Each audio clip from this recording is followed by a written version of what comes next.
Good evening, class.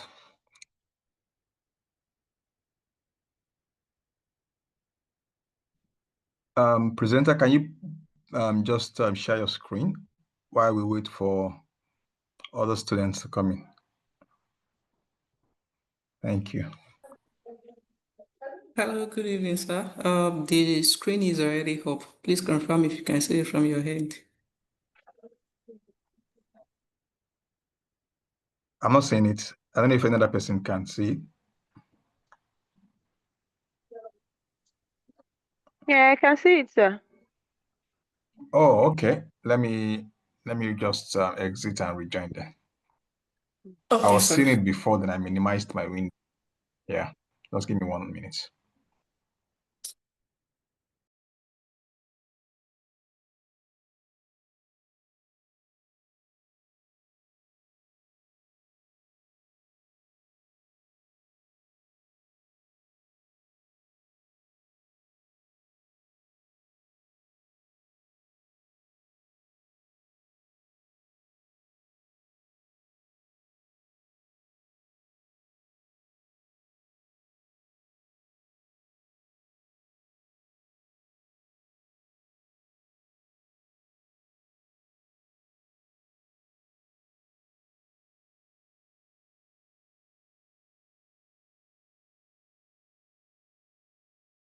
Yes, I can see the screen now. I can see it. Okay, so we only have 3 students, and we are expecting the discussant to join the class. So just give 4 more minutes, then we can start by 10 minutes after 7.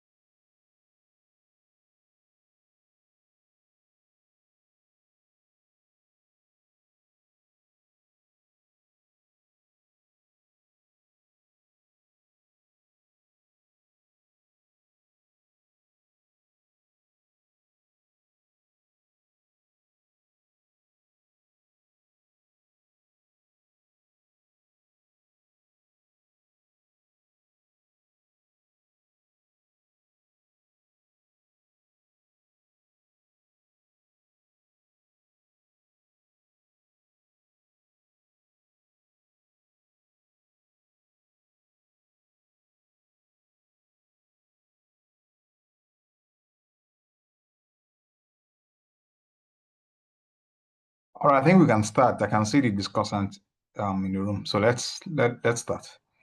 Yeah, Olakpiji Grace she's going to be speaking to us on the paper Geopolitics and the Restructuring of the Global Food Supply Chains. Geopolitics and the Restructuring of the Global Food Supply Chains. Yeah, so over to you. Thank you. Good evening, sir, and good evening, colleagues. Trust you all had a great day. So the topic before us is the geopolitics and the restructuring of the global food supply chain. Then I also want to comment that our paper has been written, a draft, I'll call it a draft, have been written and submitted before this presentation. And I call it a draft because I believe that at the end of this presentation, we have comments and contribution that will enrich the draft paper that will make it to be a good or standard scholar article. So please kindly follow along during the course of the presentation so that you can also have a meaningful contribution to the paper. Thank you. So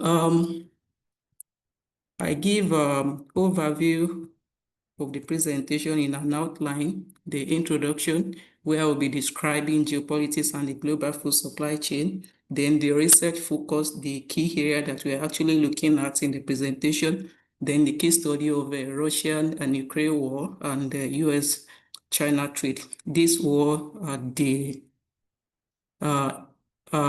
incidents or events that has resulted more into the topic that we're looking at this evening. Then the impact of the political tension, war, and trade alliance on food supply.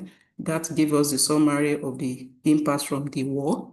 Geopolitical risk, reshaping food security and supply chain sovereignty. African emerging role as global food supplier amidst shortage. Then strategic recommendation for African agribusinesses. The list of the references were there. After that, we opened the class for the discussion.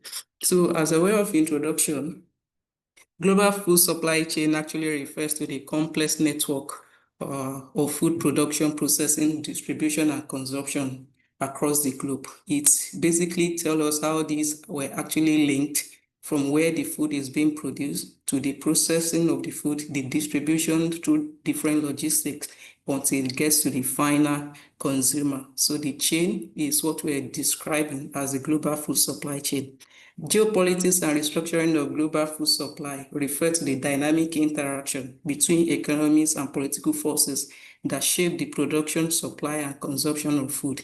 What this is trying to say is that geopolitics, geographical location, and the political system, it have a way of affecting what is being produced in a particular region, who those production were actually meant for, or who have access to the food that is produced in that region. Then politics, the interplays of politics have either positive or negative impacts on the food supply chain, as we are going to see in the course of the presentation. So, and this impact can lead to significant changes in the food system.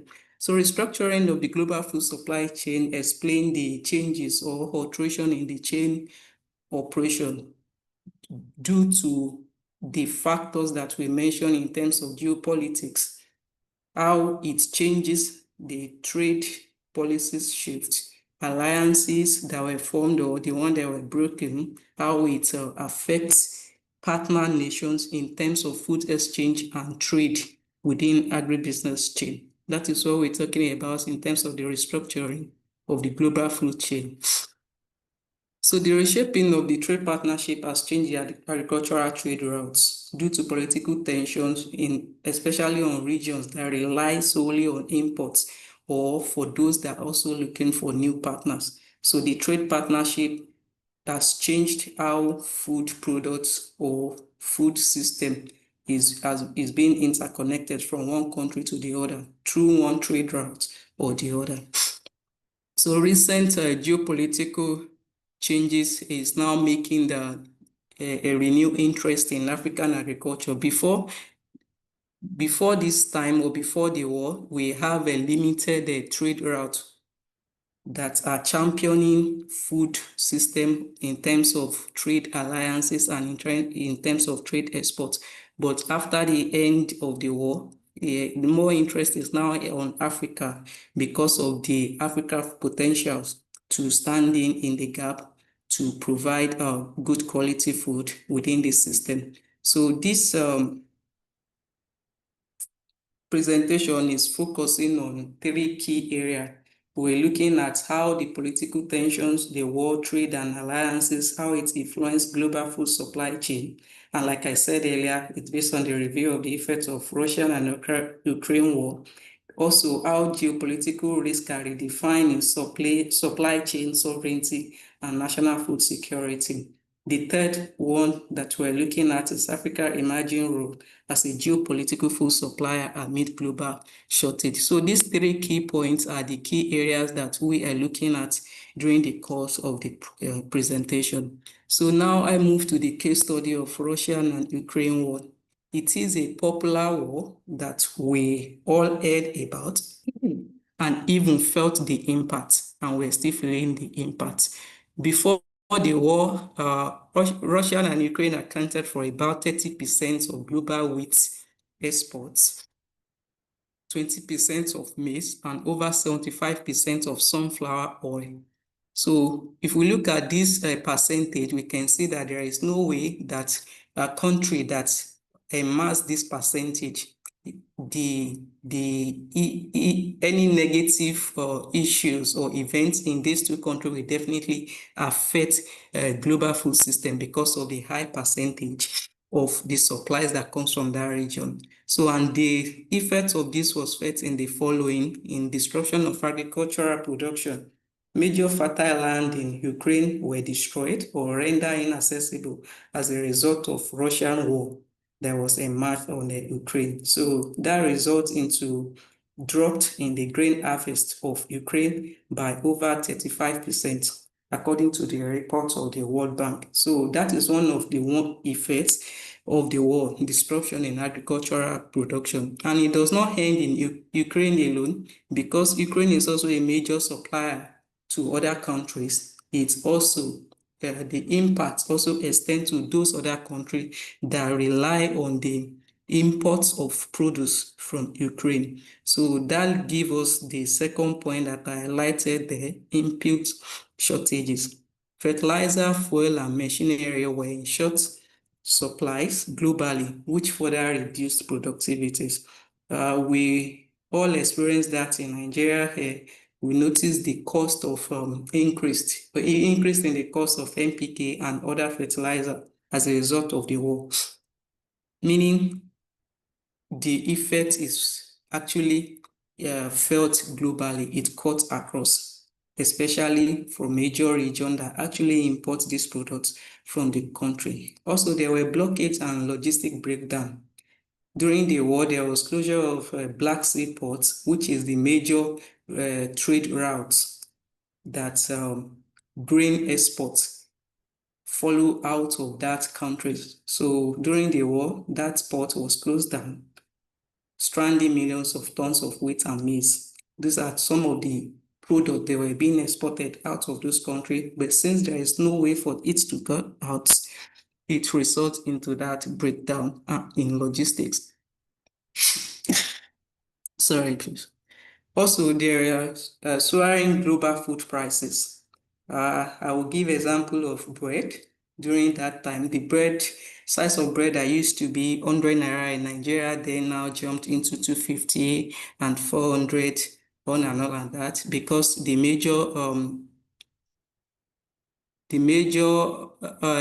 ingredients used for bread production, which is coming from wheat, there was a very low supply during that time. That resulted into global food prices increase.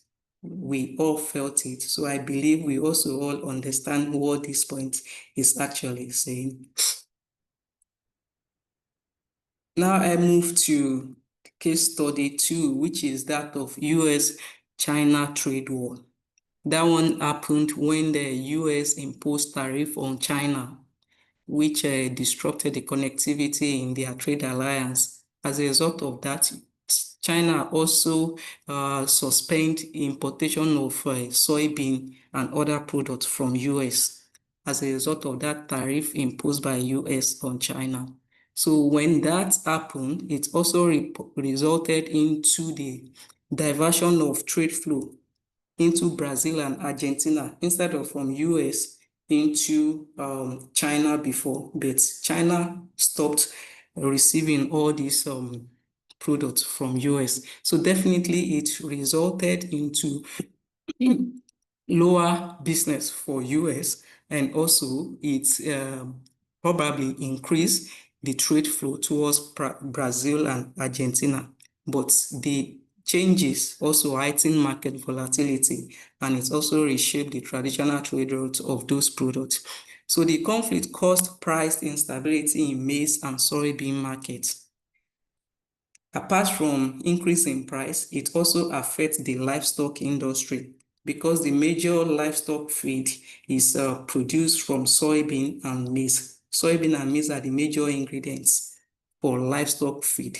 So the short supply in this product resulted in the high cost of livestock, and ultimately this also results into high cost of production for those that are in the sector, livestock sector, such as poultry production. So this also help us to see how all these factors, the war, affects the food sufficiency.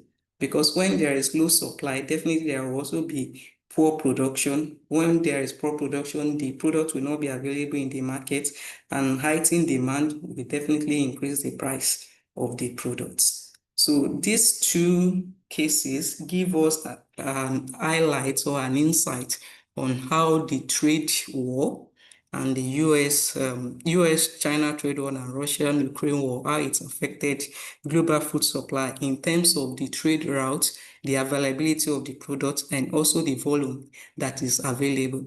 So we were trying to check some indicator of the impacts of the political tension, war, and trade alliances.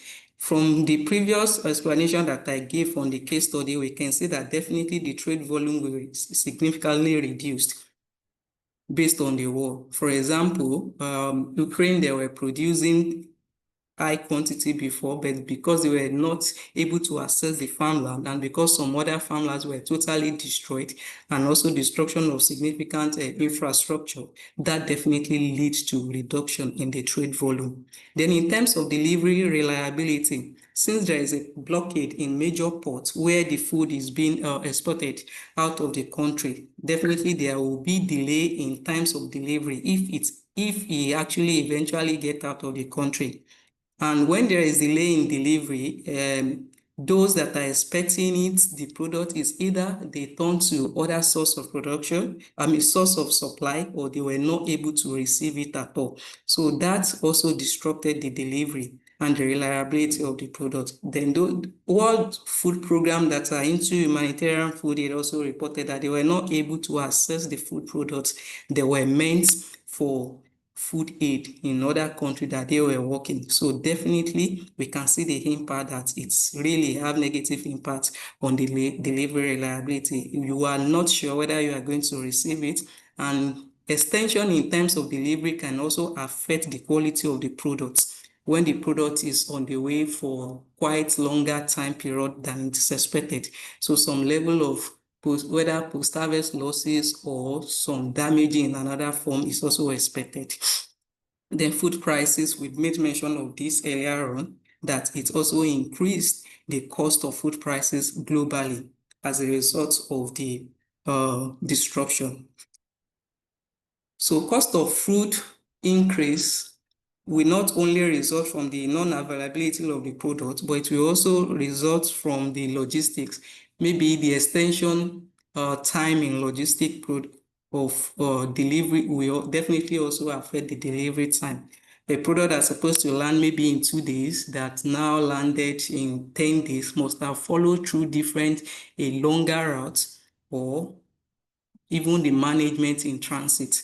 Those are some of the things that also contribute to the increase in prices. Then logistic costs, we've made mention of this earlier, restricted trade routes, damaged infrastructure, all of this will cost the higher cost of transportation, insurance cost, and also this will result into overall increase in the cost of food supply and the expenses along the line. So this place just give us the summary of the impact of this tension on those key indicators: trade volume, delivery reliability, food prices, and logistic costs. Now, we are going to see how geopolitical risk is now reshaping food security and supply chain sovereignty. We have seen the different risk, how it's happened through those case study, but how does it now causes reshaping in the food security and supply chain? The first point I highlighted here is that it's strengthening regional self-sufficiency. So countries are now focusing on domestic and regional food production in order to reduce dependency on other country or on international markets. There was a time in Nigeria too that all our borders were closed because the government were trying to improve domestic production. This is one of the effects or how it is being reshaping the food security of the world. Countries are now looking inward on how they can produce their own food, on how they can be self-sufficient in terms of food production so as not to depend on the international market. So that comes from, is a lesson learned from the US-China trade and that of Russia-Ukraine war. It's now opened the eyes of many countries to focus on domestic production. Here, I cited the example of the European Union's farm-to-fork strategy. So that was actually established in order to promote sustainable local food production and to reduce dependency on external food. The same thing in Egypt. They also expanded their domestic wheat cultivation to limit their reliance on Black Sea imports. So the second point I mentioned here is that it's redefining trade partnership. So countries are now diversifying their trade alliances. We can see that in the case of US-China war, US was actually China was importing food from US, but when the trade tariff was imposed on them by US, they now diversify their US diversify into Argentina. Definitely China also form another trade alliances so that they will be able to receive those products that are no longer available from US because they choose not to receive it from them. So definitely it's resulted into trade partnership with other countries. So China diversifies soybean imports from the US to Brazil and Argentina, reducing their dependency on US and also avoiding the tariff imposed on them by US. Also, India has strengthened trade ties with Russia for discounted oil and fertilizers despite Western sanctions, showcasing adaptive geopolitical alignment. So all this, each country are trying to strengthen their stand by forming partnership with other countries.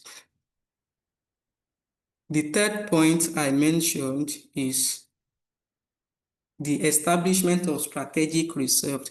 We can see this in the case of China. They are now building a grain reserve for them to have storage of maize and wheat stock that can serve as a buffer against any supply shocks. Also, Japan and South Korea also maintain strategic food and energy reserve to mitigate disruption from geopolitical conflicts. So that war has opened the eyes of many countries to begin to look for a way to store food, to have a kind of food storage in order to prevent famine or to prevent shortage of food when there is any form of shocks or war around. Localization of supply chain, almost relating to internal or domestic production. So there is growing trend towards investing in local agro-processing, logistics, and infrastructure to shorten supply chains and also to minimize exposure to external shock. So we have the example of the formation of the African Continental Free Trade Area, which is promoting the intra-African trade for agricultural products in order to reduce the external dependence on the other countries. So there is also regional trade alliances and policy shift. So new and expanded trade blocs are being formed through different blocks there, and these are also redefining food logistics. From the aims of the African Continental Free Trade Area, it aims to unify 54 African markets in order to cut tariffs. So this give a room for enhanced food logistics within the countries that are together within that free trade, or that are together in that union to have free trade zone area. Definitely that will enhance trading within the countries. So those are the points that I highlighted as one of the ways that geopolitical risk is reshaping the food supply chain. The third point that we're looking on our research focus is Africa's emerging role as global food supply amid shortage. We have looked at how the political tensions have affect food supply globally. But then in the midst of that, it now focused attention on Africa. Africa possesses some potentials that make Africa to stand out as being able to actually be a global food supplier. So in this slide, I was trying to look at all those potentials that Africa possesses that can make Africa to actually stand out or to be able to be global food suppliers.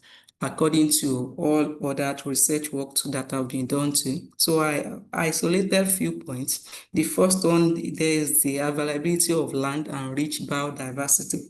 So report shows that Africa has 60% of the world's uncultivated arable land and also rich in biodiversity resources. What that means is that there are so many crops that can be grown in Africa because of the African climate, the weather and everything. It supports a whole lot varieties of crops. So the richness of the biodiversity is actually a strength for that Africa can rely on to produce and also to export a lot of different products. So that is one strength for Africa, coupled with the available uncultivated arable land. But currently, the report shows that Africa only contributes to 10% global agricultural commerce. That was as at 2015. Obviously, there will have been improvements to that by now. So that is one strength. The second point there is the new alliances that enhance continental logistic and production capacity. Currently, Africa is now involved in South-South cooperation, particularly through China's Belt and Road Initiative and the AFCFTA, which is the free trade area. So this involvement actually can enhance logistics across different countries. Also, it also enhances Africa's production capacity. Not only production capacity in this case, but even when there is high production, there is now routes to export this out into other countries. There is also a unified market system with standardized trade regulation through the African Free Trade Zone area, which can enhance food trade within Africa and reduce reliance on external supplies. This is talking about the markets. The AFCA have provided a unified market and also a free trade zone area that will reduce tariff at all if there is any, and this can promote trade within different countries. So Africa also have that strength to rely on to improve first local production and also exports of agri-products within Africa. Then there are supporting regional policies that are creating opportunity to establish resilient supply chains and reduce the continent's annual food import dependency.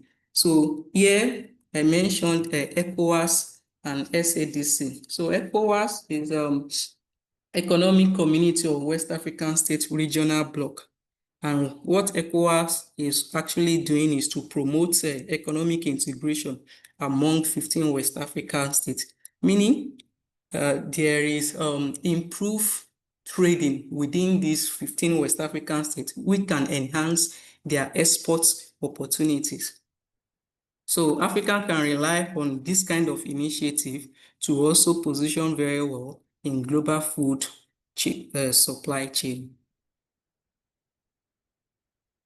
The last point that I mentioned here is availability of corridor-based logistics infrastructure, which enhance export markets.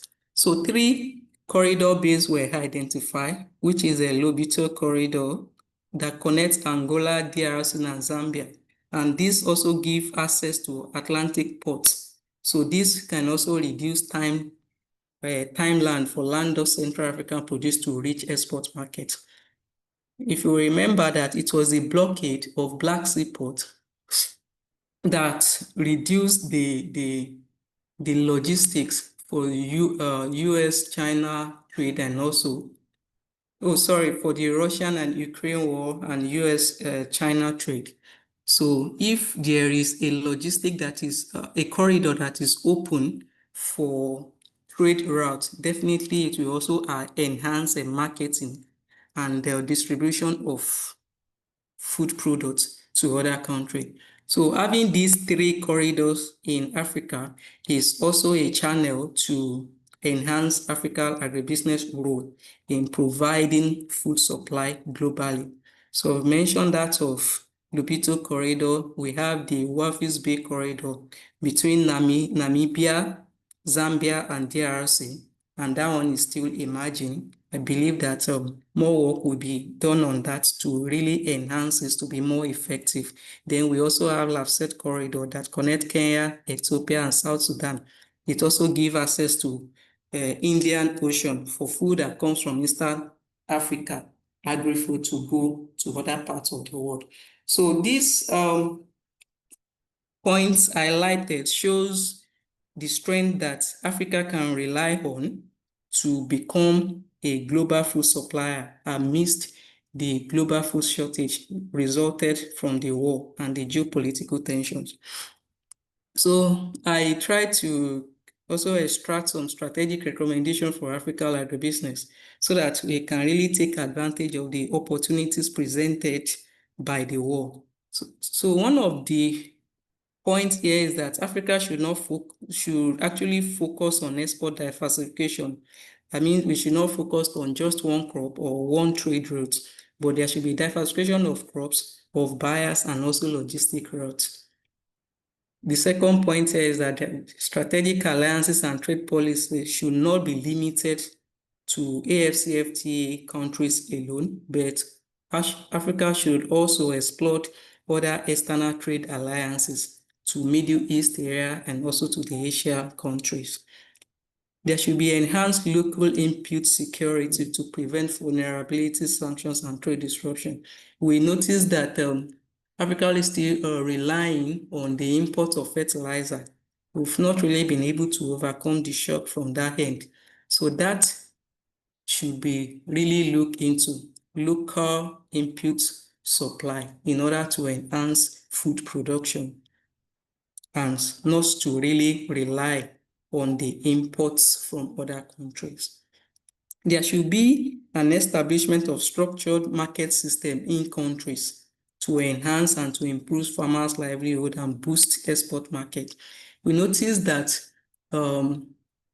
within individual countries, production is still on the silo level. Everybody are just doing their thing in their own corner. And in most cases, farmers just practice agriculture and not agribusiness.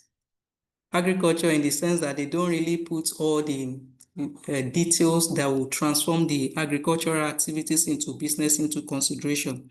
Maybe as a result of lack of knowledge of how to do that, or because they do not have the capacity to upscale their production.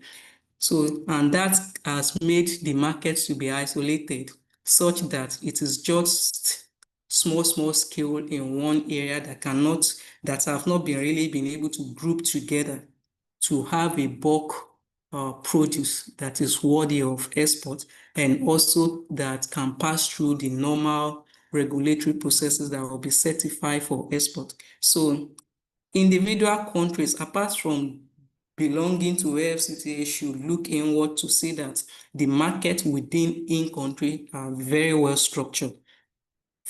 That will give two advantages. It will make the farmers that are engaging in agribusiness to be well prepared in terms of capacity, and also it will enhance export markets, while the farmers' livelihood will also be improved. So there is still need to have a structured market within each country individually. Then there should be a dashboard at the national and regional level that measured and monitored trade stability. This will always help to put structure in place when things are not going in the right direction, and it will also give room for other countries that have seen the statistics of the stability over time to be willing to form good trade alliances with Africa. So that is the end of my presentation, and these are the references that I cited within this list. And like I said earlier, there is room for discussion now. So by this time now, I'm grabbing my pen and paper to listen to your discussion and contribution to the paper. Thank you for listening. Thank you very much, Olakweju. Thank you for that very, very wonderful and very insightful presentation. So you will now leave the slide on the first page so that we can see the topic. Fantastic. All right, so I am going to go to the discussant for today's presentation, the lead discussant. We are going to take the input of the discussants. Then we are going to now open the floor to the rest of the class members for peer review of this presentation. Osezele Ayodeji is the discussant for this paper. You can unmute yourself and speak to us. Good evening, sir. Good evening, class. Good evening, everybody. Yes, Well good done, evening. Madam Olakwiju Grace. This was quite an insightful presentation for me personally, because we've heard so much about the Russia-Ukraine war in the last couple of years, but to a great extent, I personally don't know how much impact it had on food security. So with this detailed presentation you have given to us, we have itemized, very important indices that show how that war in particular has impacted food security and agribusiness in general. The first point I would like to comment on is on the US and China trade war and the impact it had on supply of maize and soybean to farmers and the livestock farmers in particular. For those of us in the animal sector, we noticed a very high surge in the cost of feed in the last 2 years, and the high surge also in the cost of day-old chicks, and everything boils down to production. For a 500 capacity breeder farm, for example, you would require 20 million naira, to get them to the point where they begin to produce hatchable day-old chicks. It costs 40,000 naira per day-old chick to get to the point where it can begin to produce hatchable eggs. So if a breeder farmer does not have 20 million naira on ground, and a 500 capacity breeder farm is not even really large, this is just a small breeder farm, you can imagine having to spend so much before you begin to get returns. And I was telling someone that, looking at our record around this time last year, the cost of day-old chicks last year is ×2 or a little above ×2 right now. And then, we can pin it down to this livestock feed production cost. From what we have learned from you tonight, it boils down to the US and China trade war, because livestock feed mills, a lot of them depended largely on imports from those countries. So I want to say a big thank you to you tonight for opening our eyes in that direction. I would also want to talk about the role of Africa in Africa's emerging role as global food supplier amid shortage. I like the fact that Africa is really coming up in that regard. With the BER initiative and the AFCFTA, it is helping Africa come up with strategies and plans like you outlined, because we have availability of land biodiversity, which is also rich, and that has helped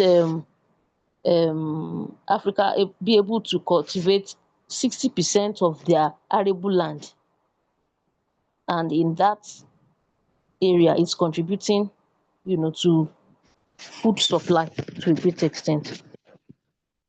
And then ECOWAS is also influencing the emerging role of Africa as a global food supplier by promoting the economic integration and enhancing global food security in general. So that is already giving us some insight into where food supply in Africa is going to. and the gap between the bridge in the nearest future in that regard. He's doing that already. But if we look at Nigeria alone, it will look like what we are producing is not sufficient. But looking at Africa on a broader scale, we are able to see that with the influence of ECOWAS, with the influence of the China's Belt and Road Initiative, and also the AFCFTA, we would be able to find ourselves in one of the top positions as global food supplier amid shortage. Okay, and then lastly, I would like to talk about the strategic recommendation for Africa agribusiness and regional policy. I think that was the second to the last slide also.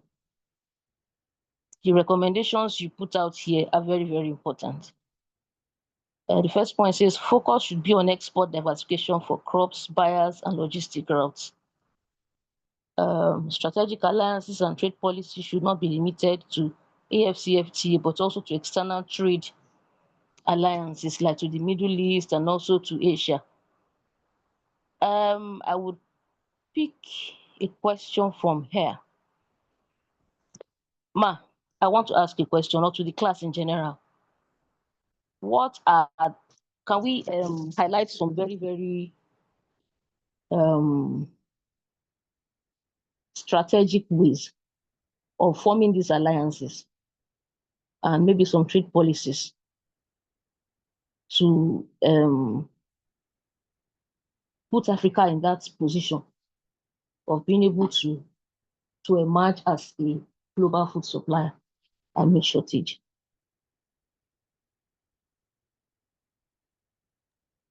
Okay, thank you so much for your comment. If I understand your question very well, you're Yes, ma'am. asking how Africa can be well positioned to form alliances with other external partners, right? Yes, ma'am.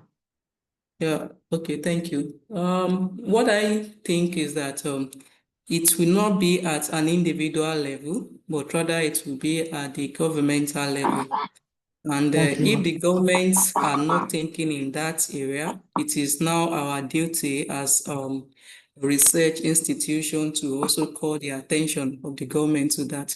And one way to form partnership is to look at what is missing in that country that you have, that you want to exchange with them, and also what they can benefit from you. So partnership is a win-win situation. Before we can approach a country to partner with them, we should have what we want to offer to them in order for us to also gain the benefit we're looking for from them. So we need to do a review of those countries in those countries. If we do a review of what do they have, what do they need, and how can we position ourselves to supply what they need, and we have a roundtable discussion in order to be able to come to that agreement. So I think the discussion will first of all start at the government level, but if the governments are not seeing it, we need to open their eyes to see it. Thank you. Thank you, ma'am, for that response. Yes, The thank you government very has much. a very, yes, sir. Key role to play, right? Yes, sir. Okay, Yes, sir. thank you. Thank you. Thank you to the discussant. That was, considering the fact that you had very short time to review the paper, I think you actually spoke very well to it. Thank you very much for making the paper more robust. Basically, what we do here is to make papers like this more robust through our respective contributions. The speaker or the presenter would have a lot of hindsight, blind spots. So our role is to, in the course of peer reviewing this publication or this presentation, just expose the presenter to areas that have not been covered, areas that possibly need more illumination, areas that need more clarification, and the presenter can, either buttress or, go on to do further research and improve the paper. So thank you very much. I'm going to throw the floor open now for everyone to critically review this paper and give their insights, questions, gaps, contributions for the speaker to take notes and respond to. Everyone would have to speak. It's mandatory, but in no particular order, you can unmute yourself and just engage the presenter.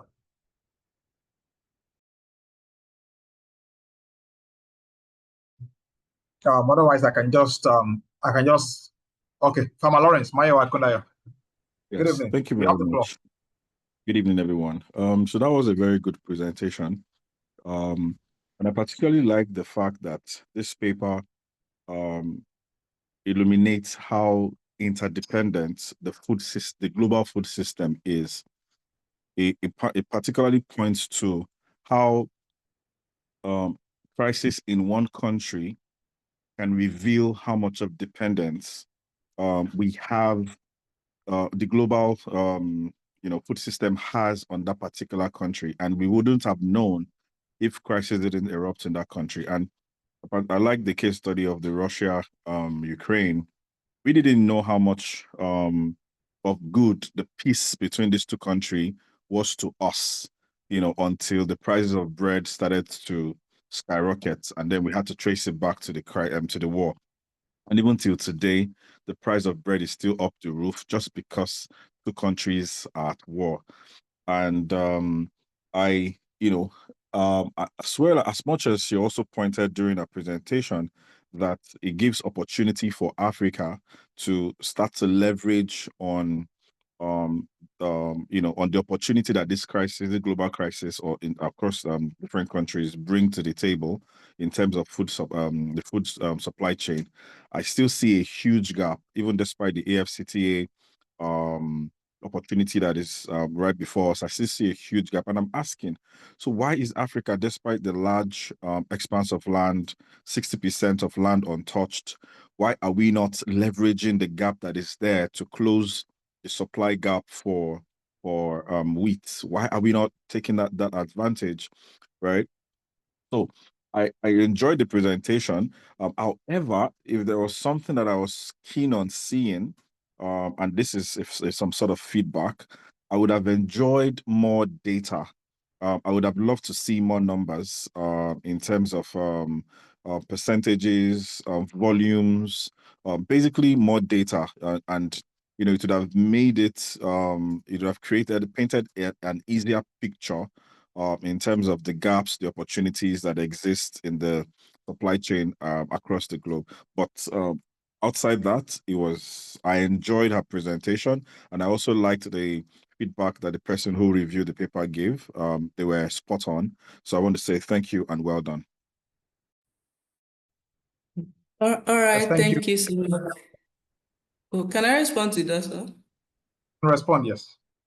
All right, thank you so much for your comments and your feedback. Regarding your comment on data, I wanted to put some data here, but I noticed some level of inconsistency in the data that I'm coming across.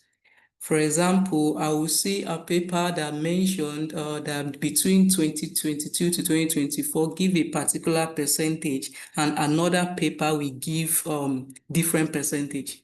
So because I didn't see the consistency in the data source, as at now, I don't know, maybe if I have more time to dwell on that, perhaps I'll be able to see a particular one that we can actually hold on to. But that is the reason why I didn't include the data in this place. I saw different graphs by different authors, but they were saying somehow this different thing in terms of the percentages. That is why I exclude it in the presentation. Thank you.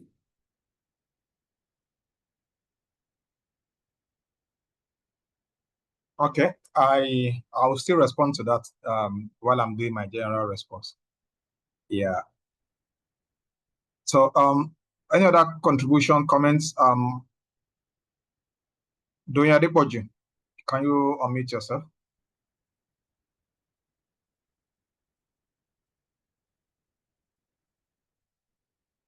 Donya Depoju or Lajide Taiwo, anyone that is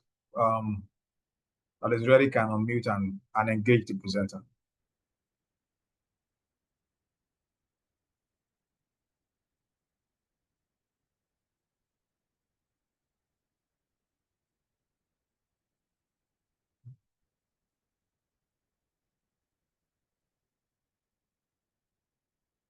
Doyin Adepoju, you should engage the presenter. Olajide Taiwo, Olajumoke, iPhone, whoever that is. Good evening, sir. Yes, ma'am. Good evening. Yes, sir. So, that was a very insightful presentation and eye opener. And for me, I really don't have much to add than I noticed that for the US-China trade war, Africa and Nigeria has more advantage from it than disadvantage. So just thinking that we can elaborate further on how it impacts Nigeria, especially our economy, positively on in the paper. I noticed that there are some points that you noted about the advantages it has for Nigeria and Africa as a whole. But I was just trying to browse through that topic when you were presenting, and I noticed that there's actually a whole lot that the country actually benefited from that US-China trade war. So that is my contribution. Thank you for the presentation, ma'am. Thank you. Thank you, Mr. Olajumoke, for that input. Yeah. Good So evening. the purpose of this is Doyin Adepoju, you can speak now. Yes, sir. Good evening, sir, and good evening, my colleagues. Thank you so much, the presenter and the discussant. You really nailed the points. There's a gap I want to call our attention to. While you were discussing all those opportunities we have for as Africa in being a major food supply in the global space. I want to say that we didn't really consider the factors that could impact the ability of Africa in its role for being a major food supplier in the global market. For example, climate change.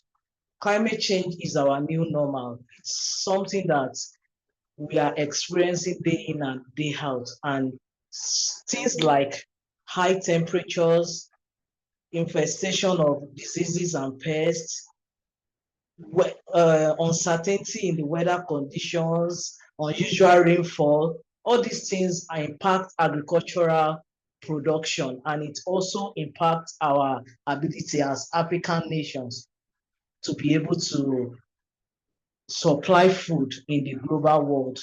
I would like you to talk a little bit on that, and even the pandemics we are hearing here and there, like chicken pox, Lassa fever, and some international diseases too.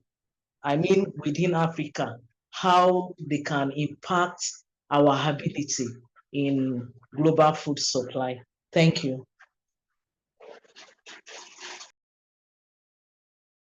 Okay, just note that let everyone just make their input, then you can respond to them.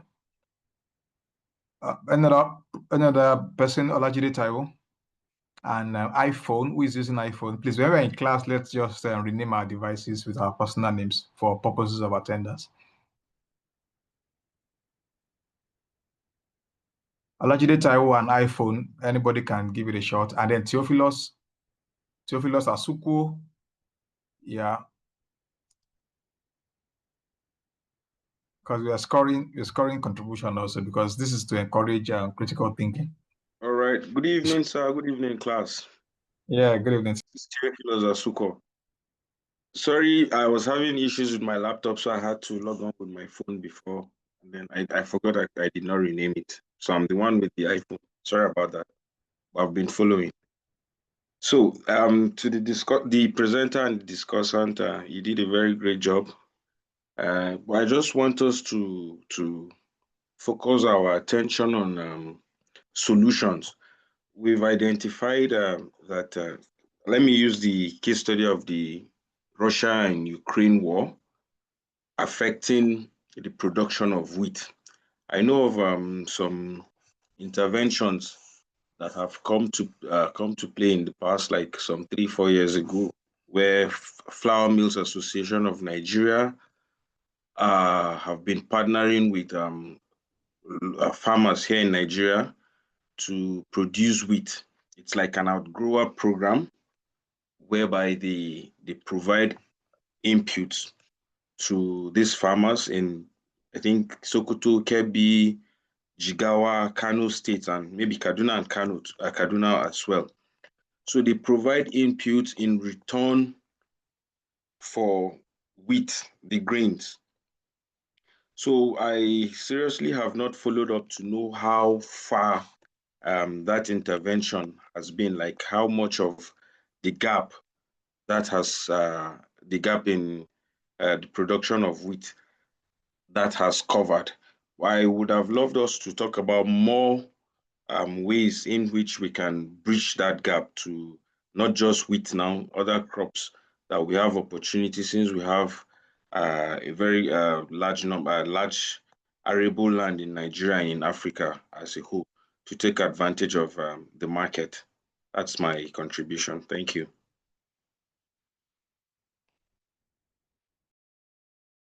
Thank you. I think we only have Olajide Taiwo left if she's ready to speak. Ms. Taiwo, are you with us? Otherwise, the presenter can actually respond to the questions. Thank you. All right. Thank you, everyone, for your comments, contributions, and questions. Let me quickly touch on the question that talks about the factors that are limiting Africa from being a global food supplier. And she specifically made mention of climate change. Yes, the issue of climate change is there, but one thing that we're also looking at is that there are also different strategies that are being deployed now to combat climate change. And also note that this paper does not pick country as like a single country. We're talking about Africa.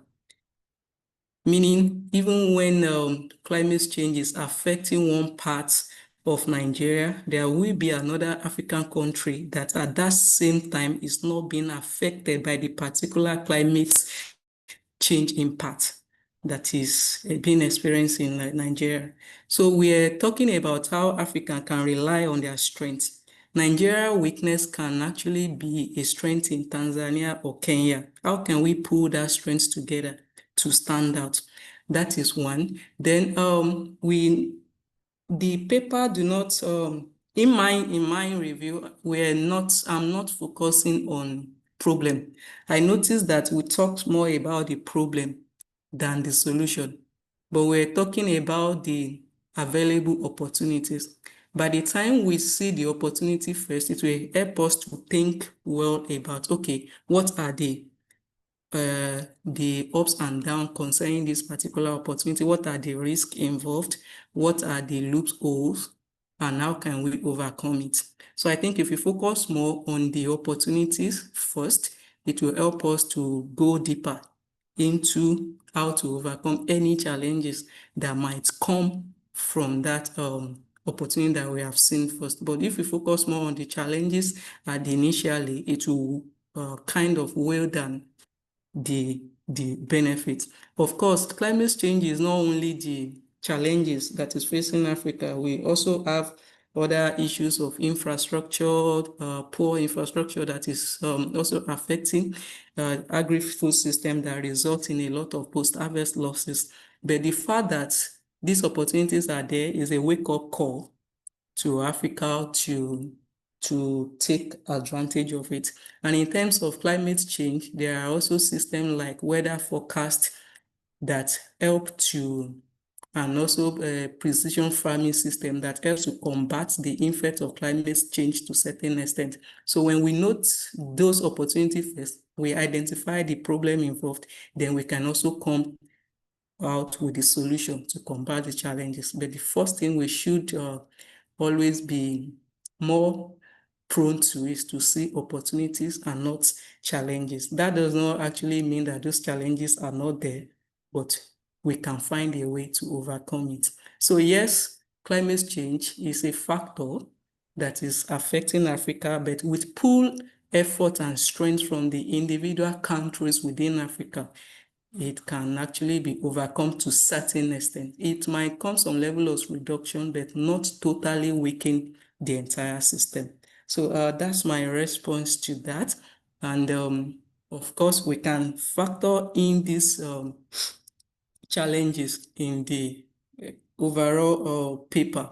So that means that will also be included in the paper. Thank you. Then Mr. Theophilus mentioned looking in about the support for farmers for wheat production. Yes, this also came after the lesson learned from the Russian and Ukraine war. There has been a lot of intervention program from development agency that's now focused on how can African look inward in order to overcome the impact of the war. And so they came about support for farmers to produce more wheat, support for farmers to produce this and that. So there have been a lot of intervention program, but each of these intervention program also have their challenges as well. For example, you heard news or story that the government has released also amounts for wheat production, but if you actually get to the farmers community, most of the time it is not those that are really key in the production system that really assess such kind of support. But yes, pulling support for farmer is there. And apart from that, there has been a shift in attention from wheat as in bread production to cassava. You will heard of high quality cassava flour, which is also an intervention that is looking at how can we reduce the quantity of wheat that we need in baking, such that we can now support some quantity from cassava flour with some quantity from wheat flour to now bake bread. So that intervention or innovation also came after the impact of the war. Then in livestock, you now heard about black shoulder fly production in order to supplement feed within livestock area. So all these intervention or innovation are also coming up, which is another eye opener that African got from the impact of the war. So yes, there has been a lot of intervention to support wheat production. I don't know if there's anyone that I'm missing out. That's my comments on those 2 points for now, sir. Thank you. All right, thank you very much. I think those are very good responses. I'm just going to also make a few comments to the paper, basically just to enrich it. Then I'm going to ask a few assessment questions. Okay, so I would want to join other presenters in appreciating the quality of your presentation. I think you took ownership of the process, and you were able to speak very, very well to the paper. Mr. Mayowa asked about the lack of sufficient data, and I think that's a very valid point for an academic presentation. Empirical analysis actually strengthens the integrity and the credibility of the work. So it shows that to a large extent, you are not just speaking from your own, findings. You are actually reviewing what other researchers have done in that space, and you are, referencing data that have been sourced and analyzed, and you're using it to report and drive insights for your paper. Yeah. So, but then also you also made a valid point about the inconsistent data source. That's a very common challenge in geopolitical and agricultural trade research. It's very common to see World Bank giving a different statistics from what IMF is giving from, so there are a whole lot of that happens. But The academic practice or the academic strategy to it is that instead of just submitting the data, you can actually use triangulation method. So you can use all of the data and then triangulate them. You can also reference some of this data and acknowledge those inconsistencies. Then when you acknowledge those inconsistencies, then you can now manage those inconsistencies through data triangulation, cross-validation, or comparing the sensitivity of those two data. For example, if you're using triangulation, and you can use triangulation to compare multiple credible data sources just to cross-check and stabilize your findings. So FAO trade statistics can give you another data. World Bank, commodity data can be different. IMF price indices can be different. All of them for the same year. But then, despite the fact that they are different, you can actually highlight the range instead of just excluding the figures entirely. You can highlight the range, and then you can show the variation in itself. You can show the variation and the range within within all the data sets that you are using. So you can just say, okay, given the inconsistencies across international data sources, this seminar paper adopted a triangulation approach comparing FAO, World Bank, and IMF data to identify convergent trends, and then report the average or range or the range of values. Where you have where it is difficult to actually get absolute consensus on a particular data set, you can just report the average and then work around the ranges. So that still confers some level of integrity on your paper. It elevates the credibility of your paper. And then for those of us that are your reviewers, we will respect the transparency with which you have approached the analysis. Despite the challenges, you've actually been very upfront with us about the challenges you encountered while trying to analyze and gather data for that paper. And then you're able to tell us that the approach you used was data triangulation. You compared all the data and then you worked around the reported average or the range values. So I think that is the first point I want to just share with you. So it's kind of interesting paper, really. Almost all countries in the world now are either involved in one form of geopolitical war or aligning or sympathetic to different groups. Everybody is in a camp. Everybody's in a camp. I think Honorable Naolo had left the room. I saw him at the beginning of the class. The two of us were in Russia in 2023. We just met. We met before we traveled. He's a member of the institute, but we just jammed ourselves in Russia, St. Petersburg, for the Russia-Africa Economic Forum. And, it was a very interesting activity because a lot of African countries, they didn't, some of them were afraid of the West, the America, the Europe, and all of that because of the aids that come into their various countries. And at the same time, Russia was enticing. Russia, Ukraine, like you rightly mentioned, rightly cited in your paper, controls a good chunk of the wheat of the global wheat shareholding. And Africa, we do a lot of wheat consumption. So, I know a lot of African countries were like, should we go for this? Because if by openly attending that forum, it does mean that you are openly aligning yourself with Putin and then the BRICS community, as against aligning yourself with the US, the UK, and the rest of the Western communities. So about 35 African countries took a lot of courage to be at that forum, including the Nigerian government. And I remember one of the plenary sessions where Putin actually spoke.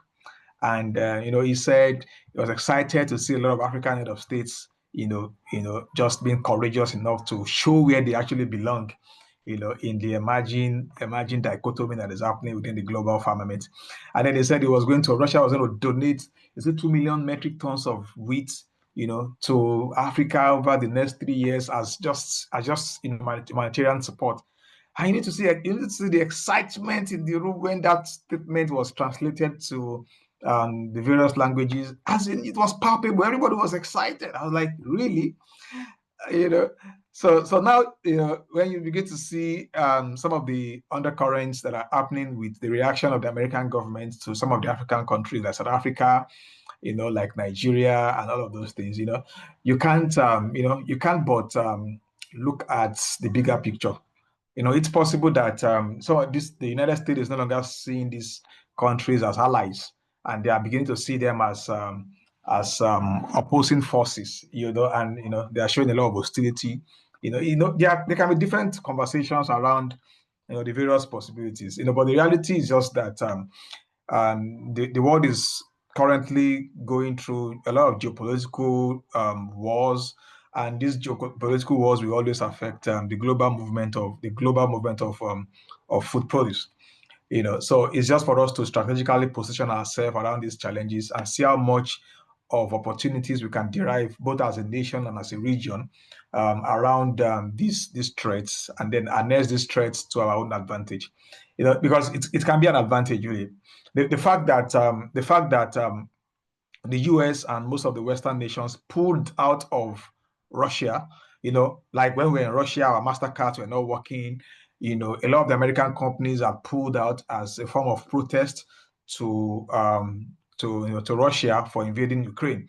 But despite all of that, it actually gave an opportunity for a lot of homegrown entrepreneurs in Russia and within the BRICS community to actually rise up to the occasion and bring in innovative startups that can do exactly what those American and European companies were doing in Russia.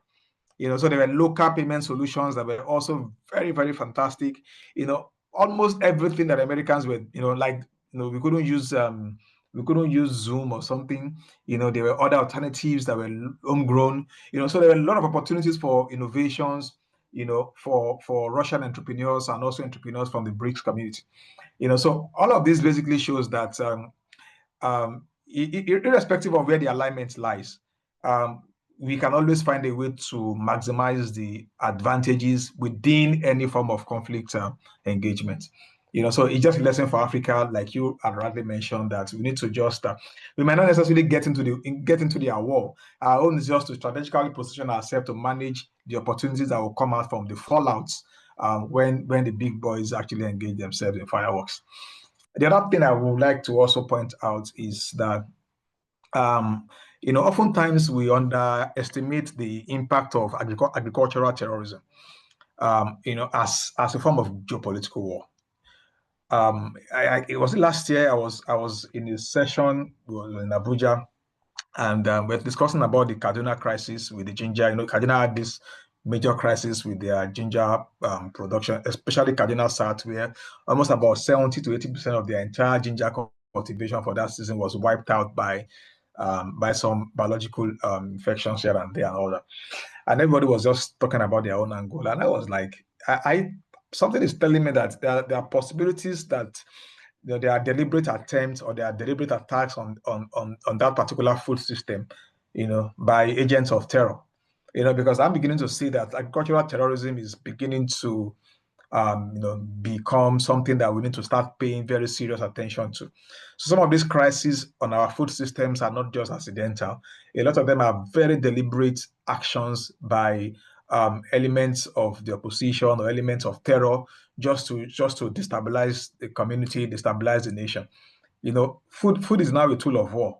Really, food is a tool of war. During the Biafran war, several literatures accounted for the fact that the moment Nigerian government stopped, sending food supply to the eastern region, that was the beginning of the end of the war, really. Because as much as the soldiers were still getting food, the eastern soldiers were still getting food, their energy was still getting strong, and they were still able to continue perpetuating the fight. But the moment the food supply was disrupted, then you now started having hunger, you now started having famine, and then you see a soldier carrying a gun and is so weak to even hold it very well, talk less of even shooting it. So food supply is a tool of war. So it's not a surprise that nations can deliberately attack food systems of other nations. We see they talk about nuclear weapons as a tool of war. So once the US president start threatening you with the nuclear codes, once Iran start threatening with the nuclear codes, everybody start getting jittery, because we know the depth of impact that nuclear weapon can actually have when they are launched, on vulnerable communities or vulnerable nations. For me, I think that agroterrorism it has as much impact as nuclear weapons when it comes to tools of war, because if you attack the food system of a particular nation, that's what everybody lives on. I don't think any one of us can survive 14 days of dry fast with no food, no water.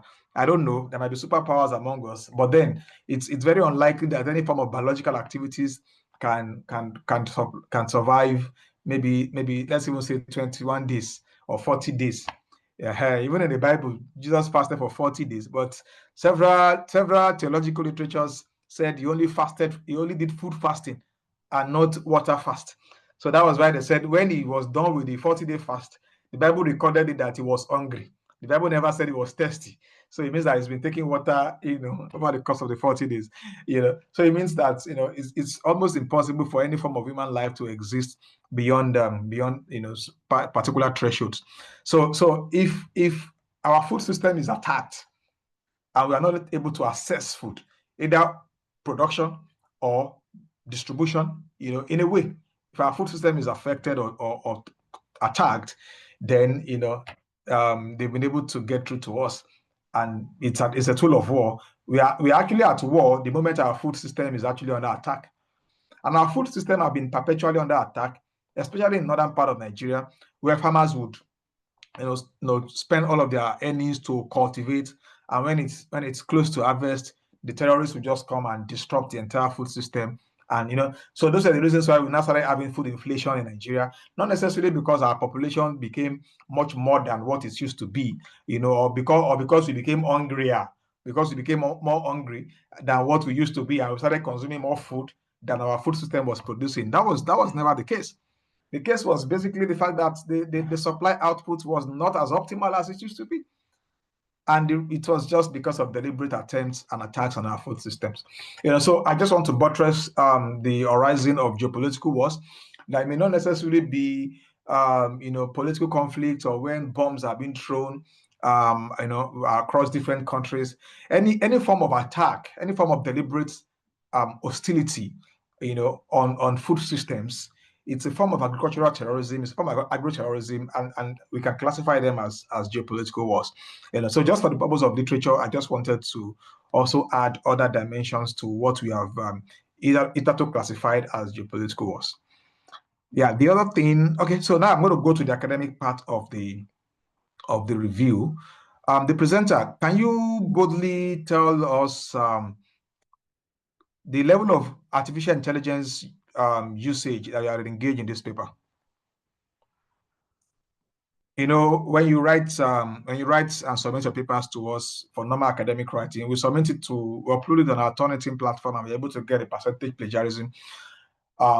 Just to know the level of scholarly input that you have actually made on the paper.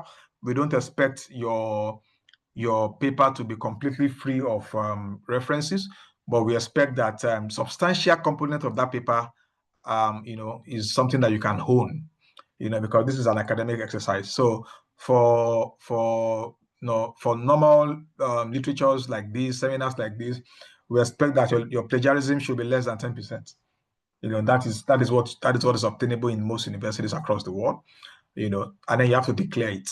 So we are now also in the age where we also declare the level of usage of artificial intelligence in the course of preparing the paper and all of that. So can you boldly describe how much of this paper is your own, and how much of involvement of artificial intelligence in the form of various AI boxes that you have used in preparing this paper? Okay, thank you, sir. So definitely, since it is review, I made use of quite a lot of tools. One, I access some information through ResearchGate. I access some on Google, and definitely I check some information from ChatGPT. But the use of ChatGPT in this research work is mainly to kind of check tenses, and I make use of Grammarly to correct tenses and structure statement. So if you check, sir, you will see that it's definitely not up to 10%. You have the paper, sir. You can run through it. Thank you, Yes, sir. I have the paper. And I conducted some search. Normally, that's what we do. And out of the papers you referenced that you listed in your references, about 40% of them are not actually correct. They don't actually exist. And anytime you see that in academic work, it points to one thing, that a student had possibly used generative AI to develop the paper, and generative AI is susceptible to hallucination. So to a large extent, up to about 30 to 50% in some instances of papers that are referenced in the bibliography section of most generative AI papers are actually hallucination.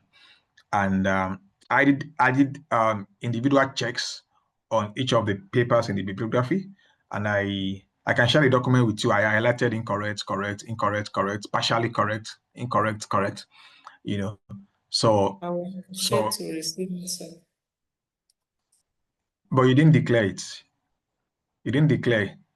You didn't declare. You didn't declare that you. I wanted to know the extent in which you had engaged generative AI to develop the paper, and you said it's just for the purpose of checking tenses. So it means that you had actually finished the paper. You had actually listed the references. So ChatGPT just checked correction of tenses for you. That's the declaration you make. So I'm going to assess you based on the declaration. Okay, sir. So are you going to rephrase? Are you going up for another attempt at, giving us the declaration again? Let's discard the first declaration.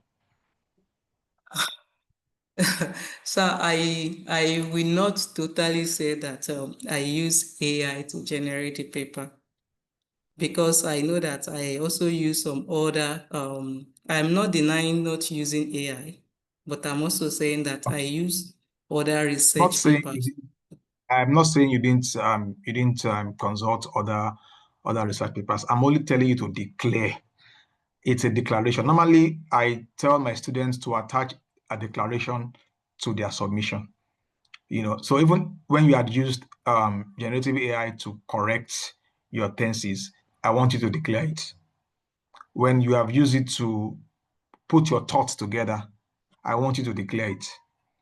If you have used it to arrange the order of your paper, I want you to declare it. So part of our challenge with, this is a scholarly environment, and part of our challenge with generative AI is not being able to know where the lines are, where the lines are crossed. And to a large extent, this is a doctoral program, and we expect that any form of academic outputs that are coming out of maybe classworks or seminars or colloquium, they are going to represent original contribution to the body of knowledge, and they are going to be the work of our students. So, which is fantastic. So, but then we can't jettison the fact that these tools are there for us to use, however responsibly. And academic transparency actually supersedes any form of scholarly claims that any one of us want to make. So it's just to declare that I used this to do this. I used this to do this. I used this to do this. So that when we are assessing with that declaration in mind.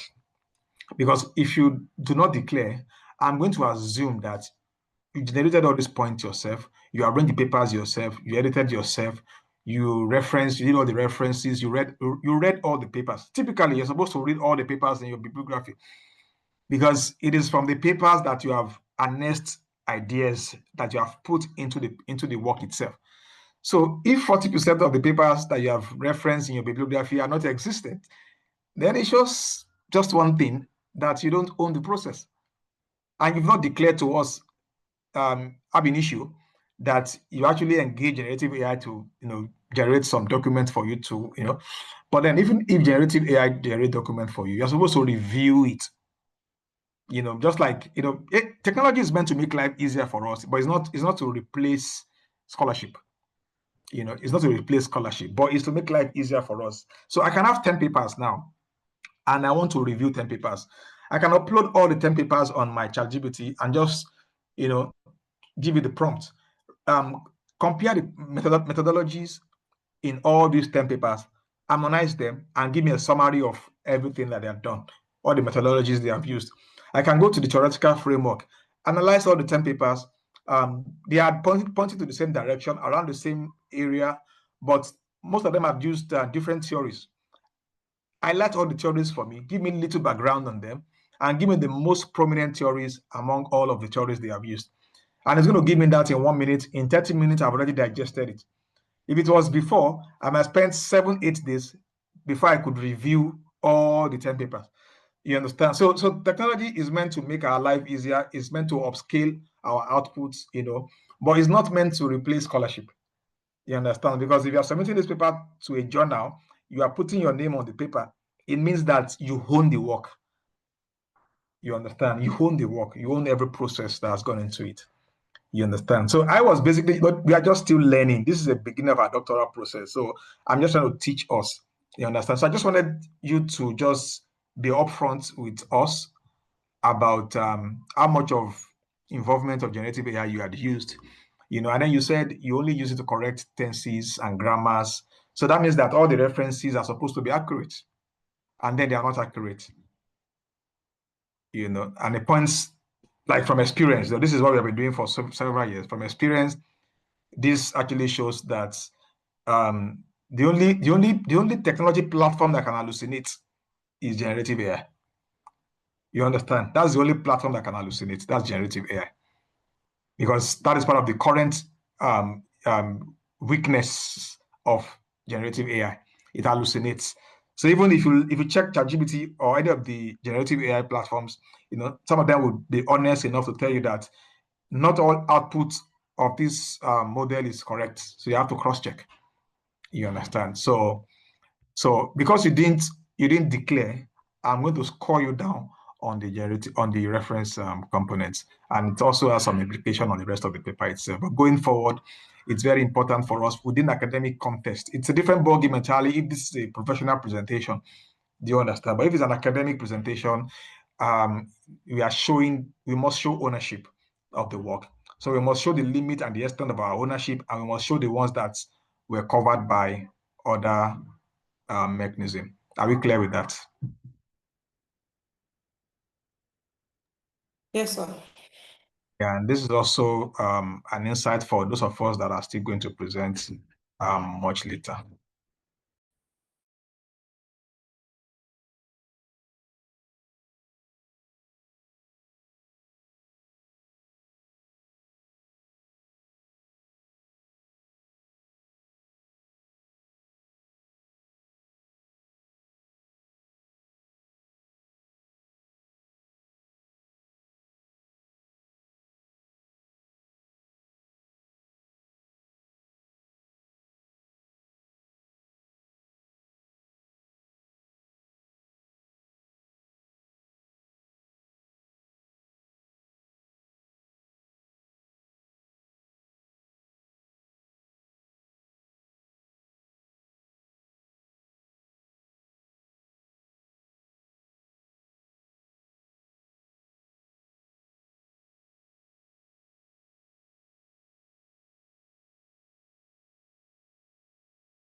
Oh, you are muted, sir.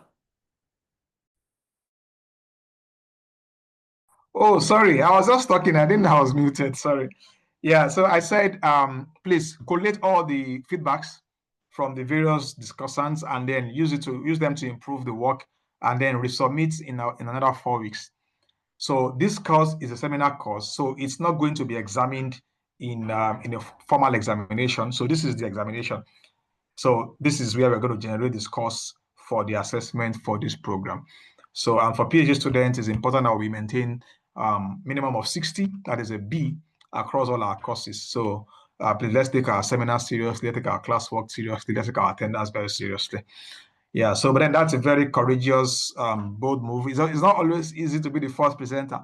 So usually when I'm drawing the class schedule, I always try to look for people that I know that they can be the first presenter. Because I know that it might throw you off balance. And others are going to learn from all of the comments that will come to you.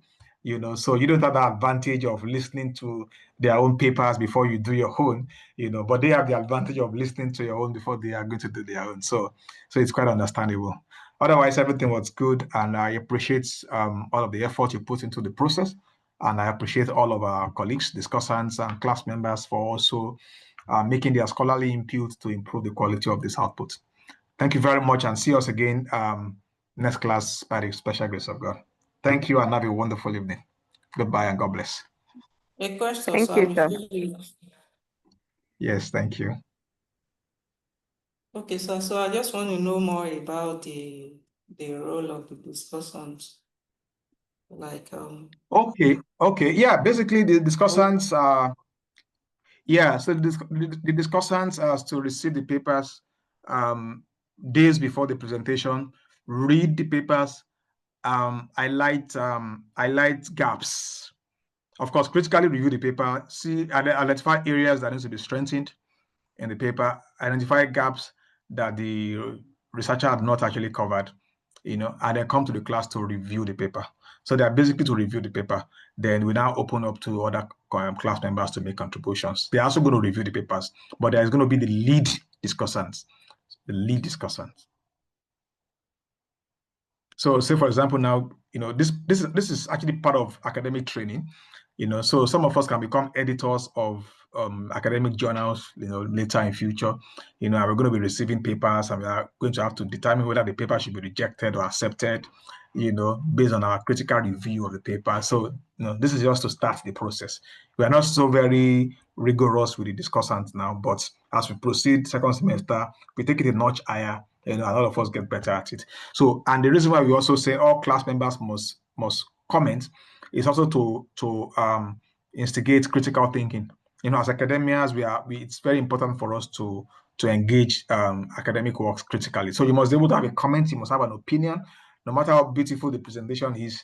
Definitely there will be insights, there will be blind spots that the researcher has not actually covered. So our job is to identify those gaps, because the whole essence of peer review is to improve the work. And no matter how beautiful the work is, I tell my students when they do their PhD viva and all of that, and some of them do pre-viva and then they come out crying because of the level of critique.